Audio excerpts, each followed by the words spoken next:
Hello everyone. So mao ni ang day 4 of our work immersion in Barangay Maria Cristina. So in this mini vlog, I will share with you what we went through throughout the day nga namin sa Barangay Hall. So all we did kay magpangita lang may mga precinct numbers, and then yeah, that was about it. Kinsay nagunit sa 35?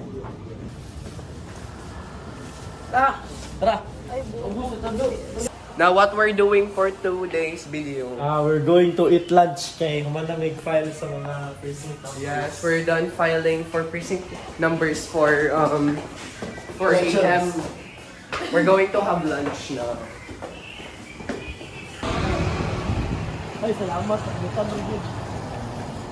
Hi guys. So at this point in time, kay medyo gikapoy na kita diri guys because all day migalingkod, sige raming pangita precinct number, sige raming basa, but tara na mali pa ako sa date ani na part.